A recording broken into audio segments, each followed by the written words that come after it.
Junior NTR, Jahnavi నటిస్తున్న కొరటాల శివ దర్శకత్వంలో వస్తున్న దేవర సినిమా.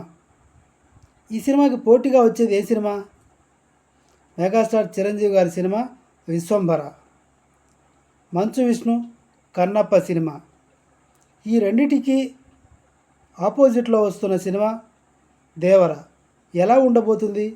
చాలా ప్రతిష్టాత్మకంగా ఉండబోతుంది. దీంట్లో మెయిన్ లీడు జాహ్నవి కపూర్. ఒక పాట అయితే రిలీజ్ అయింది. దాని గురించి ట్రోలర్స్ ఎన్నో ట్రోల్ చేశారు. ఇంతవరకు సినిమా టీం నుంచి దానికి సంబంధించి ఎలాంటి రెస్పాన్స్ లేదు. ఎందుకంటే దాన్ని వేరే పాట నుంచి కాపీ చేసి ట్యూన్స్ చేసిన పాట చాలా బాగుంది, అందరికీ నచ్చింది. తమన్ని ఎప్పట్లాగానే వేసుకుంటున్నారు, తప్పేం లేదు ఆయన వేసుకోవడంలో.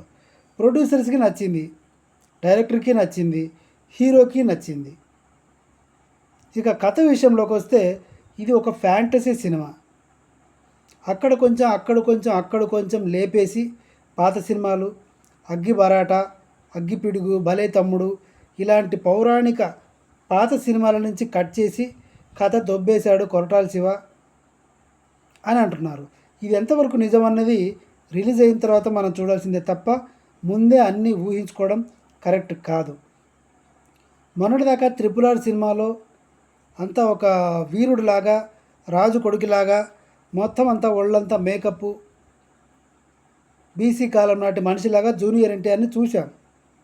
ఇప్పుడు సడన్గా ఓ స్టూడెంట్ నెంబర్ 1, ఆది, నాగా, కొంచెం ఒక 20 years బ్యాక్కి వెళ్తే జూనియర్ ఎన్టీఆర్ ఎలా ఉండేవాడు స్టైలిష్గా, అలా మనం ఈ పాటలో చూసాం. జాహ్నవి కపూర్ గ్లామర్ పాత్రకు మాత్రమే పరిమితమైందేమో అనే విధంగా జాహ్నవి కపూర్ కాస్ట్యూమ్స్ ఉన్నాయి. ఇక డైరెక్టర్ విషయానికి వస్తే కొరటాల శివకి కథ రాసుకోవడం తెలుసు, డైలాగులు తెలుసు, దర్శకత్వం తెలుసు.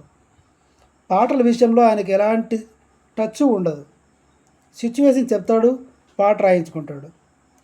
సేమ్ మ్యూజిక్ డైరెక్టర్ కూడా సిచ్యువేషన్ చెప్పి అది మెలోడీనా, ప్రేతం సాంగా, ఫాస్ట్ బీటా ఎలా కావాలో చేపించుకుంటాడు తప్ప మ్యూజిక్ మీద ఎలాంటి పట్టు కొరటాల శివకి లేదు.